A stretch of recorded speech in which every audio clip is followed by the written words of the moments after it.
유튜브로 읽는 박정희 전기 11권 마탄의 사수 김영삼 등장.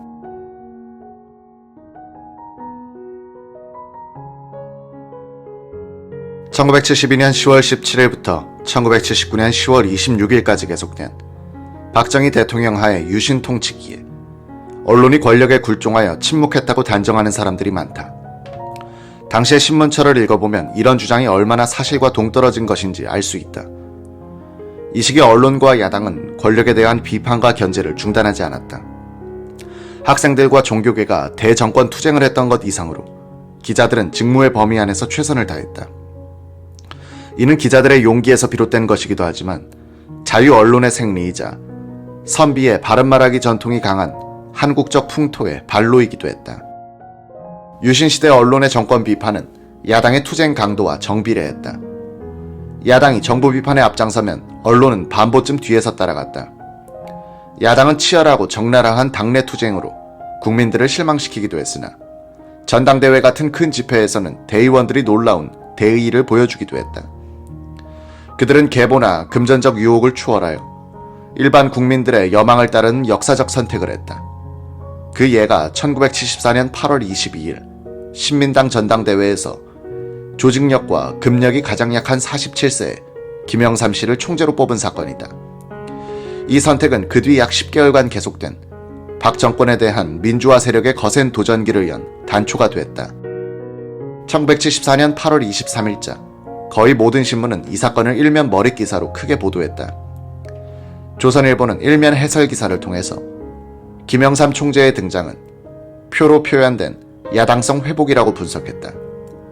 조선일보뿐 아니라 동아일보 등 주요 신문의 논조는 강경 투쟁 노선을 내건 김영삼 총재의 등장을 반기는 내용이었다. 동아일보 8월 24일자 횡설수설란은 김영삼 총재를 이렇게 평했다. 그는 능변으로서 만인의 신금을 흔들게 했던 것도 아니요, 권력과 술수가 있었던 것도 아니요, 금전과 권력이 있었던 것도 아니다. 그가 불퇴전의 기계로서 그의 궤도를 그대로 밀고 나갈 경우 그의 앞날에는 오직 큰 희망과 대성만이 남아있다는 것을 믿어 의심치 않으련다. 신문이 이런 찬사를 여당의 권력자에게 보냈더라면 그 기자와 신문은 독자들의 비판으로 견디지 못했을 것이다. 민심의 물줄기는 다른 흐름을 만들고 있었다. 조선일보 일면 해설 기사의 일부. 김영삼 씨의 당선 확정은 신민당 대의원들이 계보를 초월하여 그들이 평소 품고 있던 야당성 회복이라는 열망을 표로서 표현한 결과라고 볼 수 있겠다. 조선일보는 8월 23일자에 한 면을 다 내어 김영삼 총재를 탄생시킨 신민당 전당대회를 소개했다. 야당 내의 무질서와 담합과 민주주의의 현장을 실감나게 보여주는 기사다. 제1야당 신민당의 전당대회가 열리는 명동 한복판의 예술극장 부근은 대회 시작 1시간 전인 아침 8시부터 붐비기 시작했다. 냉방시설이 되어 있지 않은 식장 안은 대회의 열기와 후보의 각축전으로 찌는 듯이 더웠고 1층과 2층에 지역별로 자리를 잡아 앉은 대의원은 웃옷을 벗은 채 중앙당에서 나눠준 부채로 열심히 더위를 쫓고 있었다. 오전 11시 25분 당수 선출 안건이 상정되자 대회 분위기는 최고조에 달했다. 전당대회 의장의 의아한 상정이 선포되자 웃옷까지 벗고 나선 김웅주 대의원과 박영록 의원이 단상으로 올라가 발언권을 요구했고 좌석에서는 발언을 주라, 주지 말라는 고함이 함께 나왔다. 의장의 당수 선출은 당헌에 따라 발언 없이 무기명 투표로 들어간다는 선언과 함께 단상에는 투표함과 기표소가 차려지고 투표 요령과 무효 판정 기준 등이 설명되었다. 투표는 김의택 당수 권한대행, 권중돈 전 전당대회 의장을 비롯 총재단, 지도위원, 정무위원, 국회의원, 지구당 의원장 순으로 진행됐다. 단상 오른쪽과 왼쪽에 마련된 등록소에서 대의원증과 주민증을 제시한 뒤 투표용지를 교부받아 했다. 호명되는 대의원 중에는 김대중 씨의 이름도 들어있었으며 안양교도소에서 복역 중인 조윤영, 김상현, 조연아, 김한수, 이종남 씨 등의 이름은 빠르게 불려 지나갔다. 투표하는 대의원 중에는 정계 일선에서 물러나 있는 이상철 고문과 10월 유신 후 정치에서 손을 뗀 박종률 씨의 얼굴도 보였다. 투표가 진행되는 동안 후보들은 사방을 살피면서 분위기 파악에 분망했고, 그들의 조직 참모들은 투표하기 위해 단상으로 나가는 대의원들을 붙들고 귀옛말을 주고받는 등 최후의 호소를 하는 모습이 군데군데 보였다. 낮 12시가 되자 미리 배부된 대의원들의 식권이 빵과 우유를 넣은 점심 식사 봉지와 교환됐으며, 회의장은 후보들의 초조감, 담배 연기, 빵 봉투 뜯는 소음 등으로 사막에서의 전쟁을 방불하는 더위가 짓눌렀다. 오후 1시에 호명이 끝나자 곧이어 투표 종료가 선언되고 개표가 선언됐다. 투표자 729명, 투표 용지 교부 729장이라는 대조 결과가 발표되고, 후보 이름 밑에 붓두껍으로 기표된 투표용지가 개표 책상에 쏟아졌다. 보도진들과 개표 종사원들로 40여 평의 단상은 완전히 메워졌다. 투표용지를 점검한 결과 투표자보다 2장이 많아 관계자들을 긴장케 했으나 사무 착오임이 곧 밝혀졌다. 개표가 진행되는 동안 후보들은 초조한 빛으로 신문을 보거나 대회장을 거닐었다. 후보 참모들은 개표의 중간중간 결과를 후보들에게 보고하여 혼잡을 빚기도 했다. 투표용지 중에는 백지 투표와 김대중이라고 쓰인 것도 있다는 얘기가 들려왔다. 개표가 반 이상 진행되자 김영삼 씨의 우세가 드러나기 시작했고, 기쁨에 넘친 김 후보 지지자들은 단상과 단하에서 손으로 V자와 동그라미 표시를 지으며 승리를 기뻐했다. 그와 동시에 각 후보 참모들은 2차 결선 투표 준비를 위해 이곳저곳에서 협상을 벌이기 시작했다. 전통 야당의 새 기수를 정하는 막후의 밀담이 펼쳐진 것이다. 오후 2시 25분 1차 투표 결과가 발표되자 회의는 정회된 가운데 각 후보 간의 제휴 협상이 본격화했다.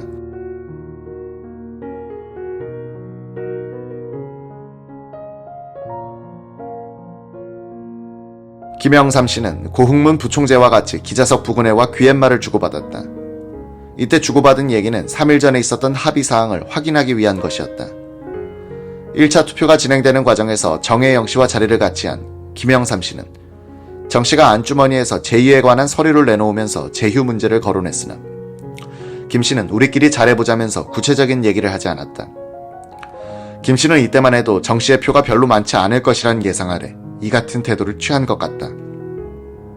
1차 투표가 끝나자 신도환 사무총장과 이민우 원내총무는 정혜영 씨와 소도구실에서 만나 제휴를 요청했으나 정 씨는 일단 2차 투표에 임하겠다고 거절했다.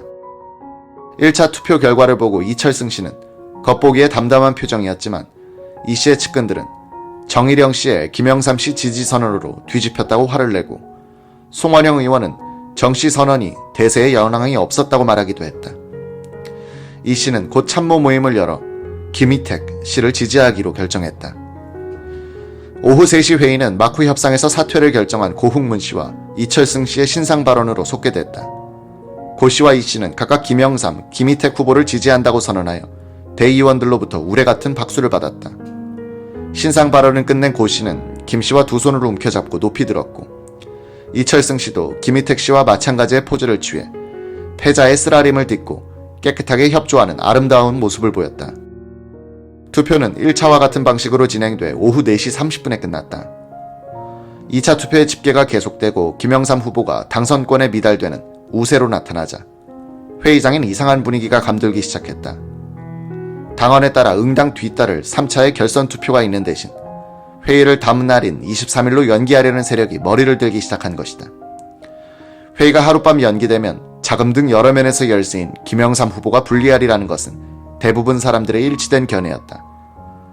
역사를 밤에 이뤄보자는 책략이 꼬리를 보이기 시작한 것이다. 이충환 대회의장이 2차 투표 결과를 선포하자 김 후보 지지자들의 함성이 터졌다. 그러나 그것도 잠깐, 이 의장이 최다 득점자인 김영삼 후보와 차점자인 김희택 후보를 놓고 결선 투표를 하겠다고 선포하자 폭력배가 춤을 추기 시작했다. 평소 신도환 사무총장을 따른 것으로 알려진 최모, 김모 등 청년 당원들이 단상으로 뛰어올랐다. 이들은 이 의장과 노승환 부의장에게 욕지거리를 퍼부으면서 주먹 세례를 할 듯한 협박적 자세를 취했다. 일부는 사회석을 발로 차고 의자를 뒤엎었다. 연기하자는 것은 점심에 빵 한 조각을 먹어 배가 고프다는 것이 이유였다. 이때가 오후 5시 25분. 폭력 등살에 밀려 이 의장도 단하로 내려와 버렸다. 이와 때를 맞추어 예술극장장 김회구 씨가 신도환 사무총장을 찾아와 장소를 비워달라고 요구했다. 저녁 스케줄이 있다는 것이었다. 그러나 김영삼 후보계의 황락주 의원이 극장 사무처에 가서 확인해보니 저녁 스케줄은 하나도 없더라는 것이었다. 신 총장이 대의원들에게 장소를 내달라는 요청이 있다고 마이크로 말하다가 야유만 받았다. 어떤 대의원은 스케줄도 없는 것을 있다고 하는 극장 측과 김희택, 신도환 씨의 손발이 어떻게 그렇게 잘 맞아 돌아가는지 모르겠다고 알듯 모를 듯한 표정을 짓기도 했다. 폭력 사태로 회의가 중단되자 대의원석에서 빨리 속개하라는 요구가 터져 나왔고 내일 하자는 요청도 간간히 들렸다. 오후 6시 10분. 이 대회의장이 속개를 선언한 뒤 조금 전과 같은 사태는 일어나선 안 된다. 내게 물리적 작용이 있었다고 해서 방망이 친 것을 철회하지 않는다면서 결선 투표에 들어간 두 후보가 협상을 하라고 제의했다. 이에 따라 김영삼 씨는 김희택 씨 자리로 찾아가 표 결과에 승복하기로 서약하지 않았느냐. 이것은 누구 당수 못되게 하는 장난이 아니냐면서 결선 투표에 임해줄 것을 요청했다. 이에 대해 김희택 씨는 내일에도 표 변동은 없는 것이 아니냐. 지금 장례가 소란하니 내일 하자고 맞섰다. 이 같은 대화가 끝난 뒤 김영삼 씨는 이 대회의장에게 올라가 눈물을 머금고 내일 대회를 감수할 테니 신상 발언을 할 기회를 달라고 얘기했다. 단하에서 이 기밀을 본 고흥문, 이중재 씨는 무슨 얘기냐 오늘 해야 된다면서 황락주 문부식 의원에게 신상 발언을 못하도록 말리라고 했다.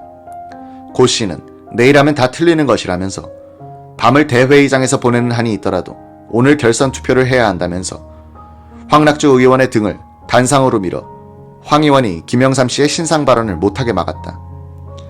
양파의 팽팽한 대결로 시간만 끈 채 결선 투표에 들어가지 못하자 김 씨는 황 의원과 최영호 의원과 수기 끝에 신상 발언을 하기로 결심했다. 장례를 진동하는 박수가 터졌다. 나 김영삼이는 죽어도 신민당은 죽을 수 없다는 결심으로 눈물을 머금고 대회 연기에 합의했다고 외쳤을 때 특히 많은 박수가 나왔다. 그의 말은 차라리 절규와 울음이었다. 이 무렵 장례 분위기는 완전히 기울어 연기를 책동했던 세력은 그 분위기에 짓눌려버린 듯했다. 김 후보의 발언이 계속되는 동안 김희택 씨의 후보 사퇴 소문이 갑자기 장내에 퍼졌다. 신도환, 유치송 의원과 신동준 전 유진산 총재 비서실장이 마쿠에서 수기를 한 뒤 신 실장이 대의원석에 앉아있는 김희택 씨에게 급히 뛰어간 뒤 사퇴 이야기가 나돌기 시작했다. 김 후보가 이들의 강력한 권유를 받아들였다는 것이다. 대의원들과 보도기관은 이 놀라운 소문 확인을 위해 동분서주했다. 김희택 씨가 신상 발언에 나섰다. 대의원들은 정말 사퇴 표시가 나올 것인지 가득한 의문을 가지고 그의 말을 경청했다. 약 10분간 계속된 김 후보의 말은 당직에 연연하지 않는다는 말과 소요가 본의가 아니었다는 해명이었다. 말미에 가서 본론이 나왔다. 나는 차점자 자격을 포기한다. 이것으로 대회가 끝난 것은 아니라고 본다. 내일 대회에서 이에 따른 의사 절차를 밟아달라고 말했다. 김영삼 후보 지지자들은 당선 선포만을 남긴 김 씨를 둘러싸고 대회장을 떠났다.